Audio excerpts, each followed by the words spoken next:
Now, while King Misuzulu KaZwelithini was officially crowned to ascend the throne back in August today, President Cyril Ramaphosa will hand over the certificate of recognition to the King. Let's do a brief overview of the significance of this event and its origins. We're joined by Professor Jabulani Maphalala, a Zulu historian, to give us a few quick history lessons. Thank you very much, sir, for availing yourself this morning.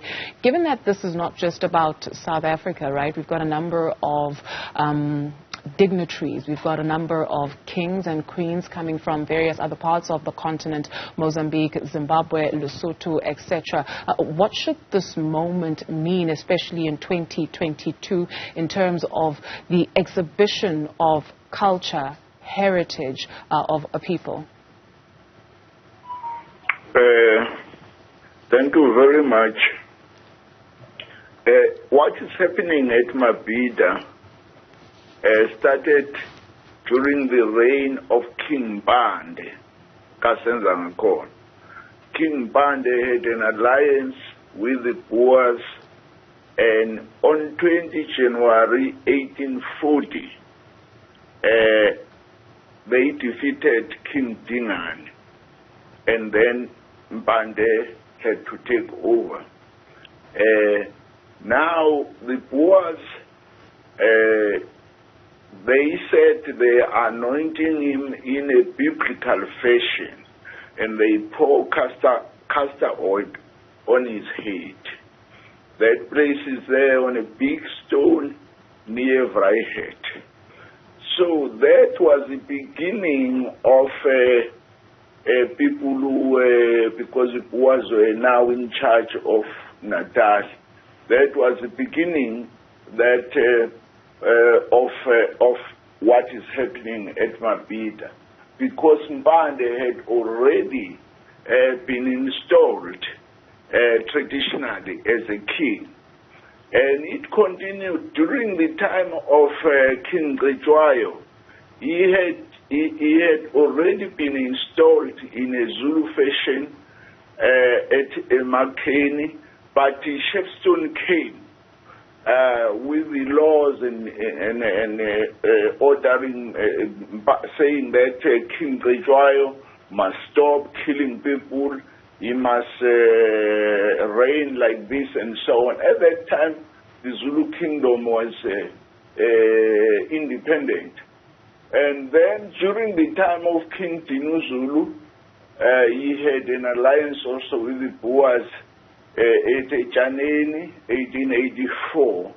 And then the Boers again pour castor oil on his head. They said they were doing that in a biblical fashion.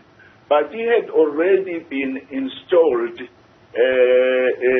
at Sihlute in a Zulu traditional way. And then King Solomon, who followed what called Dinuzulu, was also installed in a traditional fashion. Traditional fashion is where a bull, a black bull, is grabbed and killed barehandedly without using any weapons. So in 1916, Solomon was now called in Pretoria, and when he came back and the British Union government officials, then they installed him by giving him instruction how he would go about running.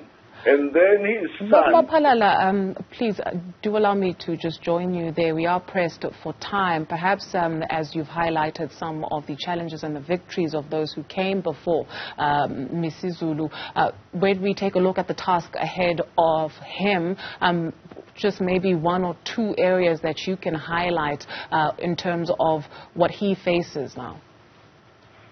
Oh, what is happening now, that's a mistake which people are doing. You can't understand anything without the historical context. So I'm a historian. I was giving background to this, which is exactly the same as during the time of King Bandi. Now you are pressed with time.